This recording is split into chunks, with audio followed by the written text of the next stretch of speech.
Imagina una sociedad donde nacer débil significaba no sobrevivir, donde el miedo no era una opción, donde tu único propósito en la vida era la guerra. Así eran los espartanos, una élite forjada en el bronce y el deber. ¿Quiénes eran realmente estos legendarios guerreros del Peloponeso? Esparta no era solo una ciudad, era una maquinaria social y política sin precedentes en el mundo antiguo. Situada en el Peloponeso, entre los siglos VIII y V a.C., Esparta se convirtió en la potencia terrestre dominante. Pero su poder no venía de sus muros, sino de sus ciudadanos. Esparta era una máquina diseñada para producir guerreros. Desde el nacimiento, el destino de un espartano estaba sellado. Los bebés eran examinados por un consejo de ancianos. Si eran considerados débiles, enfermizos o deformes, eran abandonados en el monte Taygeto, en el lugar llamado Apótetas. La compasión no tenía lugar en la crianza. Se decía que los bañaban en vino para probar su resistencia. Su sociedad se dividía en 3 estratos estrictos: los espartiatas, los únicos ciudadanos de pleno derecho y guerreros profesionales. Los periecos eran hombres libres, artesanos y comerciantes que vivían en los alrededores, pero no tenían poder político.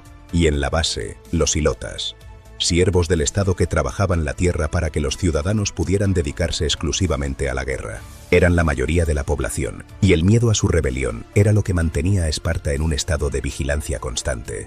Como decían sus propias leyes, en Esparta no vivías para ti, vivías para el Estado.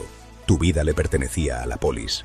A los 7 años, la infancia terminaba abruptamente. Los niños eran separados de sus familias para entrar en la agoge. No había espacio para el descanso. Aprendían a soportar el hambre extrema, el frío intenso de las montañas y el dolor físico. Dormían en lechos de cañas que ellos mismos debían arrancar con sus manos del río Eurotas. Sin mantas, sin comodidad. Se les daba tan poca comida que se les incitaba a robar. Pero el objetivo no era fomentar el crimen, sino la astucia. No castigaban el robo por su moralidad. Castigaban que te descubrieran.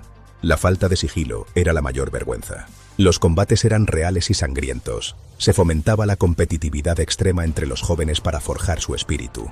La obediencia era absoluta. Debían caminar en silencio, con los ojos fijos en el suelo, sin hablar a menos que se les preguntara. Al final de su formación, los mejores eran enviados a la criptía, una prueba de supervivencia y terror contra los hilotas. Solos, armados apenas con una daga, debían sobrevivir y demostrar que podían eliminar a cualquier amenaza potencial al Estado. Este sistema no creaba individuos, creaba una unidad, una masa de bronce y voluntad que no conocía la retirada. Vuelve con tu escudo, o sobre él. Esa era la despedida de las madres espartanas a sus hijos antes de marchar. En la falange, el escudo protegía no solo al guerrero, sino al compañero de su izquierda. La unidad era la fuerza.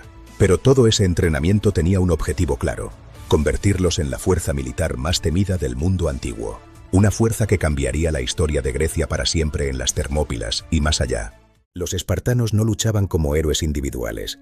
En el campo de batalla, la gloria personal no existía. Solo existía la unidad. Luchaban como uno solo. Su arma más sagrada no era la lanza, sino el escudo. El hoplon.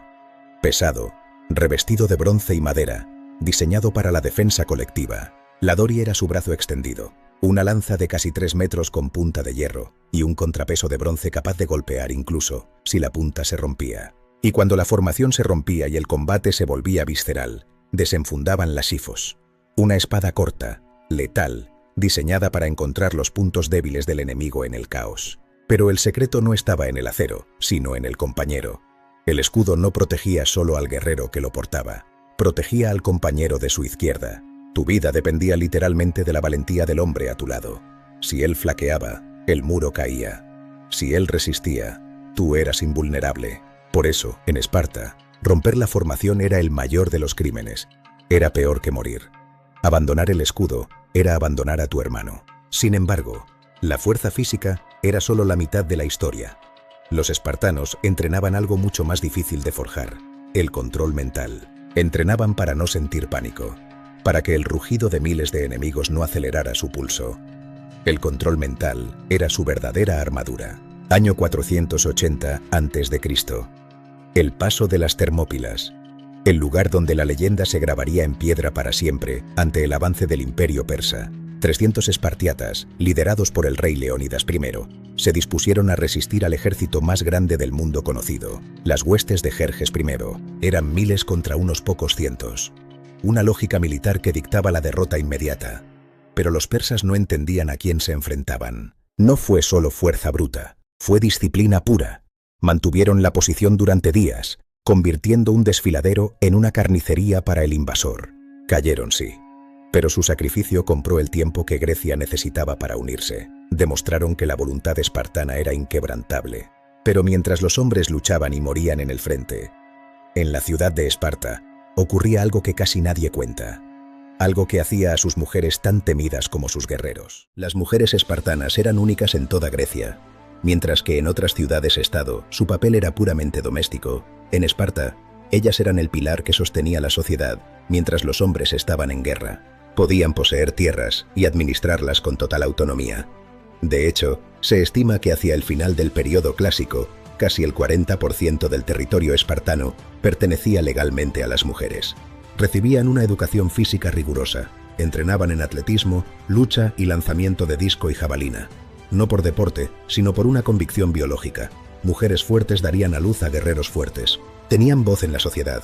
Eran famosas por su ingenio y su lengua afilada. En Esparta, se decía que las mujeres eran las únicas que realmente gobernaban a los hombres, porque eran las únicas que parían hombres de verdad.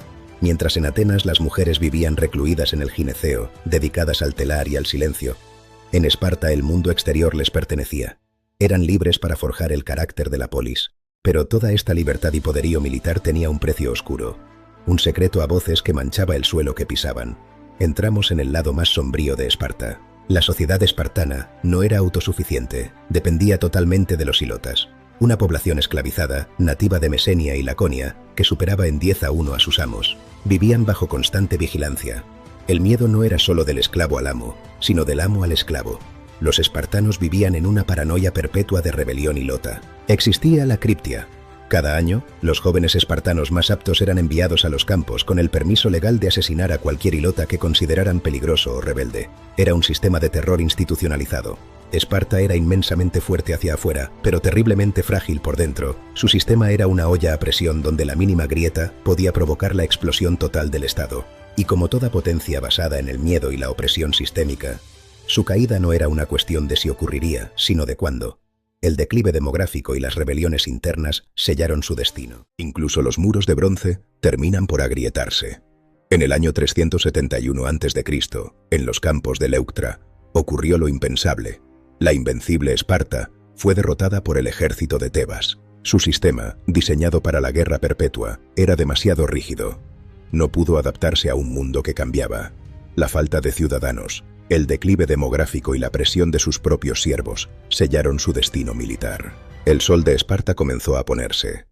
El poder terrestre que una vez dominó Grecia se desvaneció, dejando tras de sí ciudades en ruinas y una población diezmada por siglos de rigor extremo. Pero cuando la ciudad murió, nació el mito. Hoy recordamos a Esparta no por sus leyes o su arte, sino como el símbolo definitivo de la disciplina y la fuerza de voluntad inquebrantable. Sin embargo, la realidad fue mucho más compleja. Los espartanos no eran superhumanos, ni dioses de la guerra invencibles. Eran hombres y mujeres viviendo en un experimento social extremo. Eran el resultado de una sociedad obsesionada con la supervivencia a través de la violencia y el orden absoluto. Una maquinaria humana que sacrificó la individualidad por la gloria del Estado. Se decía que los espartanos no temían a la muerte. Lo único que realmente les aterraba era la deshonra. Abandonar el escudo era dejar de existir. Y quizás por eso, 2500 años después de que sus lanzas se quebraran, seguimos hablando de ellos. Seguimos buscando lecciones en sus cenizas. Si te ha gustado este viaje por las luces y sombras de la historia, te invito a formar parte de nuestra comunidad. Suscríbete a Dato, porque la historia no solo se aprende, se entiende. Desarmamos el mundo, un dato a la vez. Hasta el próximo análisis.